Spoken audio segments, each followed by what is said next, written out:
Thank you. So, how long can I speak? Tell me, I look at the watch. I'm very thankful to my... 20 minutes will be 5 minutes after 8. Okay? All right. A young girl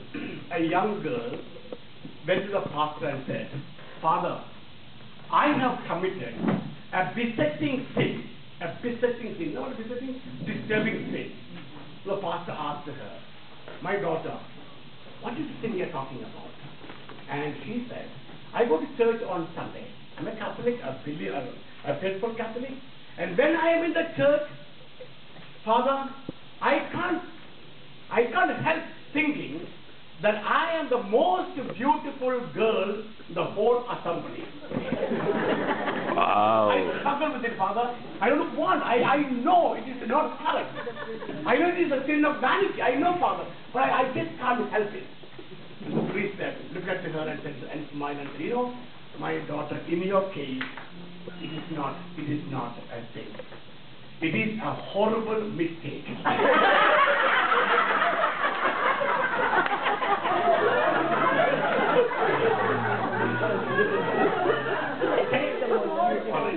You know, I am asked to give a talk about the Vatican Council and the church and the laity, especially to the laity actually. And you know, if you talk about the Vatican Council, the documents are so huge. And let me tell you this: by reading the document of the Vatican Council, probably you are not going to be any different than today. Okay? So I thought, let me just choose few, the key points from the Vatican Council. The church in the modern world. Get it? If you have a chance, you know, you can go on online or you can get a book. The church in the modern world. That is a document that speaks about us. You must remember, Second Vatican Council was one of the greatest blessings in the modern church. One of the greatest blessings. Why? See, today, lately, all of you are so involved in the Catholic Church. There was a time Catholic Church belonged to the hierarchy, you know, the Pope and the priest, you know, not even deacons in those years, you know. Now we have come the church has come very close to you, and we have become very close to the church. And let me remind you this: the church is alive today. The church is alive today, in spite of the bishops and the priests. No deacons, right?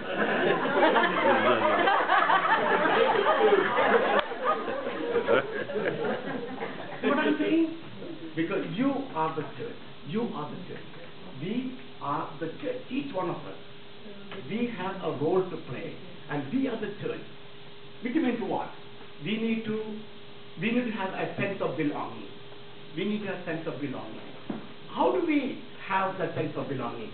The first point that the church in the modern world speaks about is God made us in His own image. So that is the foundation. You know, you get a picture of God, how God looks like. When you look at yourself, you go stand in front of the mirror and see how beautiful you are, and that's God. God is as beautiful as each one of you is. You see, God made us in His own image. The hair. And yeah, so what is the hair?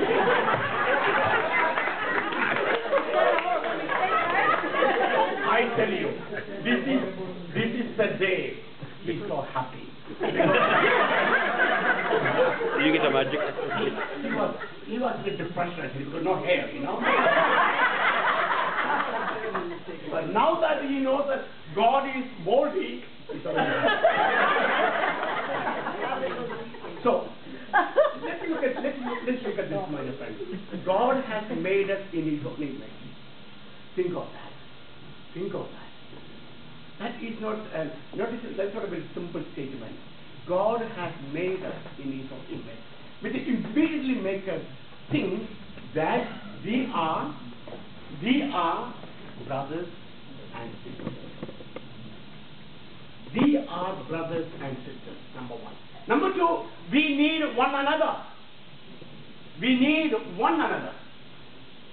Thomas Merton said, man is not an island. Man is not an island. Man is a rational being, and we need one another.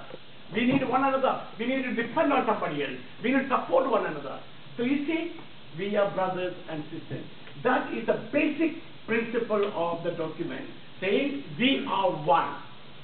So we can sing, every Monday, I make it a point of singing the song, we are one in the Spirit, we are one in the Lord, we are one in the Spirit, we are one in the Lord, and we pray that all unity may one day be restored, and they know we are Christians by our love, yes they know we are Christians by our love. You see, this is the ultimate truth of our life, my dear friends.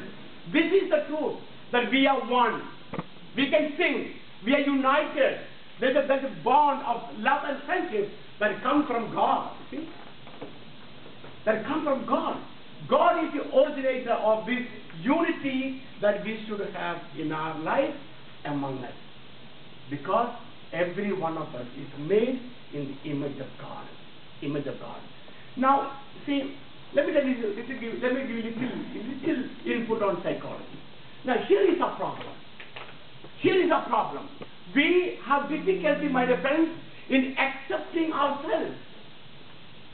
No, I'm not talking about you. You're on wonderful. What do you? Yeah. But there are some people, I see people every day. Someone comes to me and says, Father, I never wanted to be a girl. I wanted to be born a boy. Is the problem now? What can I do?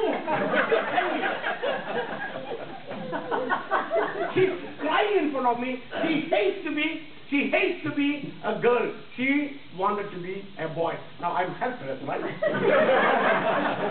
You see, our inability to accept ourselves.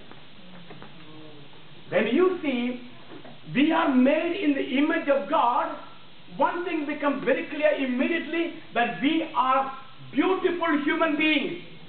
We are the best creation of God.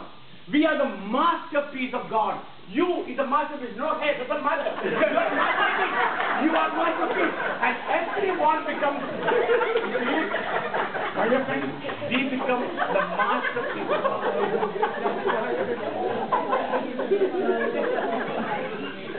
We are the masterpiece of God. See? Because God has made us in His own image. But let me ask you the question. Are we happy to be what we are today, what I am today? Yes. Oh no, you are lying.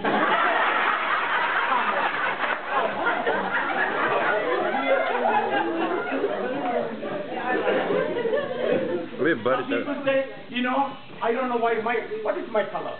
Oh, I should have been, I don't like this, it's brown, right? Brown. Black.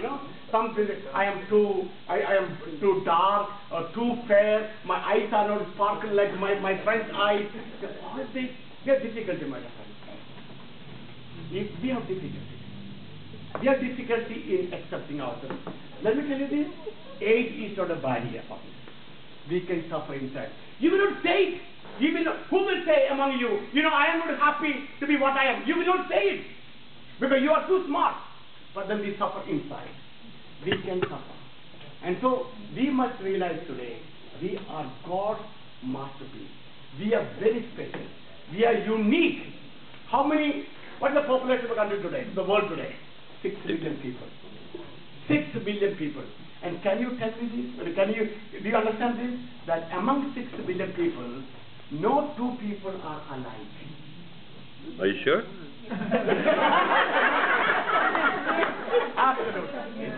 Absolutely. All right. Okay, it doesn't believe that one. Okay. Now you go around to this group. You look at it. Take your right hand. You find another person with the exact same lines on your palm. You come back to me. I'll give you $1 million right now here. Go around. You want me to start writing in my palm? Really right.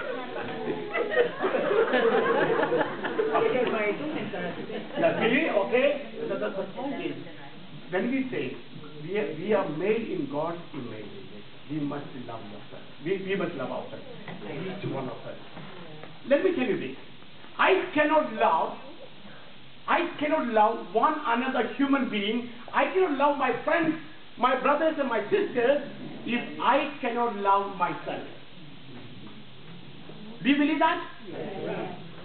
Do you accept that? Yes. Please, you must accept that. Okay. Now, let me tell you a simple touch I'll give you now. Why do we judge other people? Why do we judge other people? Because they're not good. Why do we?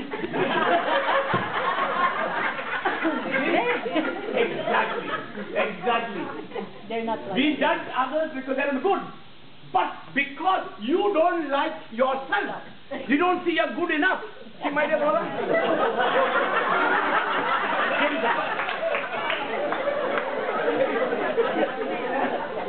I like you. You know, let me tell you this.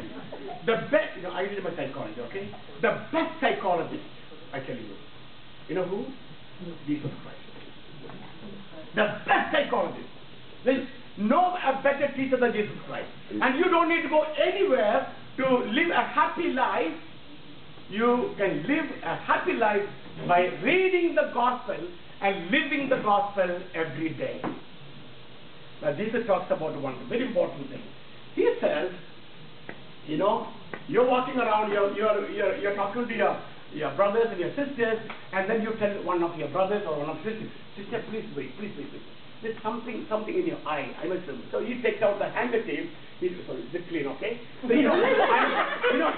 I'm busy. I'm trying to remove the speck in his eye from his eye. You know this gospel passage, right? Yes. Are you Catholic? Yes. You know it, right? Yes. I'm busy trying to remove the speck from his eye. When I have a huge tree in mind. This is what we are, my dear friends. See, what a powerful teaching. What a powerful teaching. You remove the tree from your eye, you will see your sister, your brother, remove the speck from his or from her. You judge other people. We criticize other people. We make remarks about other people. We are very negative about other people because I got a rotten things in me. I am carrying my baggage. I don't know from where they're coming, but I am not happy to be myself. So now realize, if God says, you are created in my own image, you need to accept yourself. That is love. It's not saying, oh, I love myself. No. I love myself by accepting myself, my shortcomings, my strengths, my everything. I am happy. Wherever I need to change my shortcomings, I'll work on myself. I'll work on them. But I am so happy. That is the best way. You will make your God proud. That's why your name is Vazhappily. What do you think? How do you react? Okay. How do you react? One day your daughter comes and tells you, Mommy, I am not so beautiful because you are not a beautiful mom. How do you like? Penny, you got children? Yeah. I know you are very beautiful. This is an example, okay? Don't take me seriously. Suppose one day your daughter comes and tells you, Mom, why did you conceive me? Why I am looking so beautiful? How do you feel? You feel bad, okay? But she will never tell you, okay? Your daughter will never tell you. You feel bad, right? I am driving one point home, my friend. When you don't accept yourself, because I am too fat or too thin, I am too tall or too short, what are you doing to God? God, you did not do a good job in me. I'm sorry. You are a failure in making me, right? Right? That's why, my dear friends, when this is for me the real liberation, real liberty, that I am happy to be myself. And when I'm happy to be myself, I will mix with everybody. I am not sad. I am a happy person because I am happy to be what I am. There's happiness inside. We can pretend to be happy for a few days, my dear friends. Let me tell you an example. When I was the principal of a high school, I hired a new teacher, a young man. David, his name, you know, David. And David was a musician and very, very talented young man, a bachelor he was. And he's also good at basketball. So one day we were playing staff against the students. Oh, I tell you, that's a real war, you know. But David had he had a very funny-looking hair. So the girls, high school girls, okay, they all mad after this young teacher, So they asked me, Father, is it a wig or a real hair? I said, why do you ask me? Don't ask him. So they were feeling shy.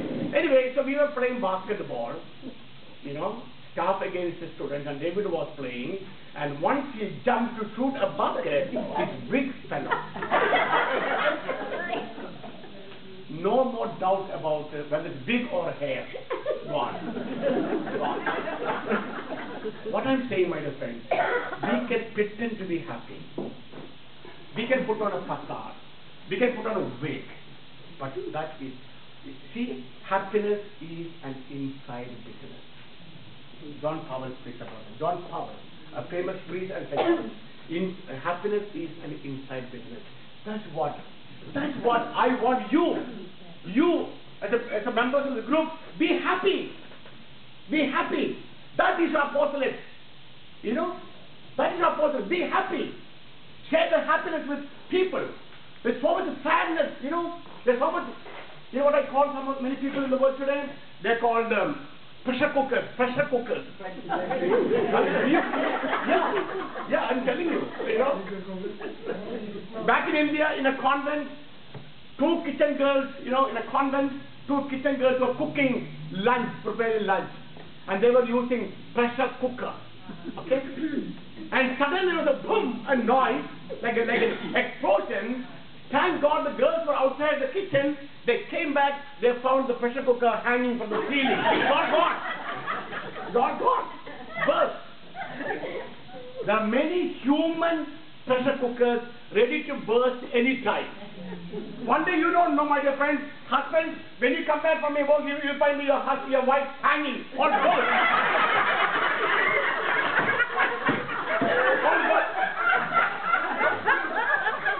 Get another one.